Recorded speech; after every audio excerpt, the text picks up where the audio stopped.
కృష్ణంజరెడ్డి. ఈ రోజు నుంచి పార్లమెంట్ సమావేశాలు ప్రారంభమవుతున్నాయి. వర్షాకాల సమావేశాలు.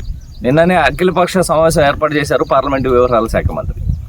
దాదాపు 52 పార్టీలకు సంబంధించిన వాళ్ళందరూ అటెంప్ట్ అయ్యారు. పార్లమెంట్ సమావేశాలు సజావుగా సాగాలని అందరినీ రిక్వెస్ట్ చేశారు.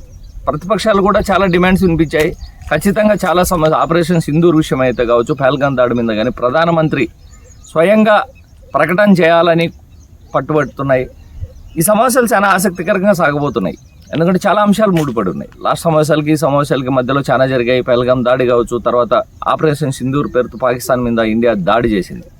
మధ్యలో డొనాల్డ్ ట్రంప్ చాలా కలుగజేసుకున్నాడు. ట్రంప్ కూడా చాలా విషయాలు చెప్పాడు. నేనే యుద్ధాన్ని విరమింపజేశానని, ఇద్దరికి ట్రేడ్ డీల్ చేసుకుందాం, యుద్ధాన్ని ఆపేయండి అని చెప్పానని. కానీ భారత ప్రభుత్వం ఖండించింది. ఇది పాకిస్తాన్కి మాకు మధ్య ఇంటర్నల్గా జరిగిన చర్చల్లో భాగంగా విరమించామని చెప్తోంది. కానీ రీసెంట్గా నిన్న కూడా డొనాల్డ్ ట్రంప్ మరో ప్రకటన చేశారు. నేనే లేకపోతే యుద్ధం అన్ని దేశాల మధ్య యుద్ధం భయంకరంగా ఉండేదని. ఫైటర్ జెట్లు కోల్పోయినారని చెప్పింది. అది ఏ దేశం అనేది కూడా ఆయన ఏం చెప్పట్లేదు. అది పాకిస్తానా ఇండియా అనేది ఏం చెప్పలేదు. బట్ ఫైటర్ జెట్ కోల్పోయారు. ఆపరేషన్ సింధూర్ మీద ప్రధానమంత్రి స్వయంగా ప్రకటన చేయాలని పట్టుబడుతున్నారు. రాహుల్ గాంధీ కూడా ట్వీట్ చేశారు. రాహుల్ గాంధీ ఈ విషయంలో చాలా స్పష్టంగా చెప్పారు. దేశ ప్రజలకు తెలియాలి ఏం జరిగింది ఆపరేషన్ సింధూర్లో, చాలా విషయాలు దాచిపెడుతున్నారని పట్టుబట్టారు. ఇవన్నీ దీనితో పాటు జాయింట్ పార్లమెంటరీ కమిటీ ఒకటి వేశారు ఉమ్మడి జమిలీ ఎలక్షన్స్ మీద. అది కూడా ఈ సమావేశాల్లో బిల్లు ప్రవేశపెడతారని అనుకుంటున్నారు. కానీ అది సాధ్యం కాకపోవచ్చు. ఎందుకంటే joint parliamentary committee JP Chaudhary నేతృత్వంలో ఏర్పాటైంది. ఆయన చాలా సమయమే తీసుకున్నారు. మాకు అంత తొందర ఏం లేదు. ఖచ్చితంగా స్పష్టంగా మంచి నివేదిక తయారు చేసిన తర్వాతనే పార్లమెంట్లో ప్రవేశపెడతామంటున్నారు. ఈ సమావేశాల్లో వచ్చే అవకాశాలు అయితే కనిపించట్లేదు. ఈ జమిలీ ఎన్నికలపై బిల్లు వచ్చే అవకాశం కనిపించట్లేదు. ఎందుకంటే ఈ నెల 30 తారీఖున జేపీసీ మరోసారి సమావేశం కావాలని నిర్ణయించింది. ఇదంతా కొంచెం టైం ప్రాసెస్. కానీ మరో విశేషం ఏంటంటే ఇండియా కూటమి నేతలు అందరూ ఒక తాటిపైకి వచ్చి ఈ సమావేశాల్లో ఇండియా కూటమి తరఫున ఎదుర్కోవాలి అధికార పక్షాన్ని డిసిజన్ తీసుకున్నారు.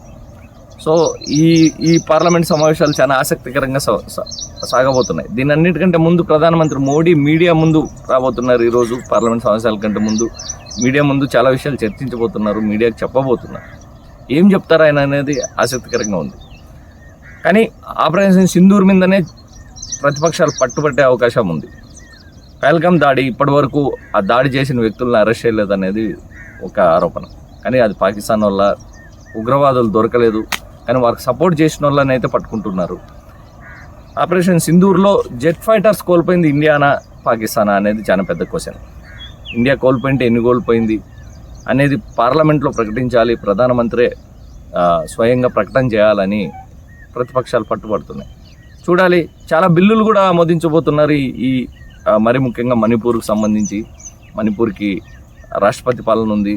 రాష్ట్రపతి పాలన పొడిగించాలన్న దీని మీద కూడా చర్చ జరగబోతుంది. అలాగే ఢిల్లీ జడ్జ్ ఆయన మీద కూడా చర్చ జరగబోతుంది. రకరకాల వాడివేడిగా జరగబోతున్నాయి ఈ పార్లమెంట్ సమావేశాలు. చాలా ఆసక్తికరంగా కూడా ఉండబోతున్నాయి. ప్రపంచ దేశాలన్నీ అహ్మదాబాద్లో జరిగిన ఫ్లైట్ క్రాష్ గురించి జరగబోతున్నాయి. ఫ్లైట్ క్రాష్లో చాలా రాంగ్ మెసేజ్ వెళ్తుంది. ఇంటర్నేషనల్ మీడియా అంతా కూడా ఫ్లైట్ క్రాష్ని పైలట్లే కారణం అన్నట్టు చిత్రీకరిస్తున్నాయి. అది ఎవరిని కాపాడడానికి అనేది మన అందరికీ తెలిసిందే. బోయింగ్ కంపెనీ, ఇంటర్నేషనల్ కంపెనీ వాళ్ళ బ్రాండ్ని దెబ్బతినుకోకుండా ఉండడానికే గేమ్ అనుకుంటున్నాను నేను కూడా.